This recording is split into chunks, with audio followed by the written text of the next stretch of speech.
রাজধানীর শ্রীলঙ্কা বস্তিতে বন্যা পরিস্থিতি নিয়ে বাড়ছে উদ্বেগ। প্লাবিত এলাকায় সর্বশেষ পরিস্থিতি সরেজমিনে খতিয়ে দেখতে ঘটনাস্থলে পৌঁছলেন পশ্চিম জেলার জেলাশাসক ডক্টর বিশাল কুমার। প্লাবিত এলাকা ঘুরে পরিস্থিতির খোঁজ নেন তিনি।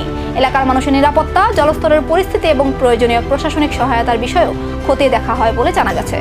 পরিস্থিতির দিকে নজর রাখছে প্রশাসন। জলস্তর আরও বাড়লে কি পদক্ষেপ নেওয়া হবে সেদিকেও নজর রয়েছে।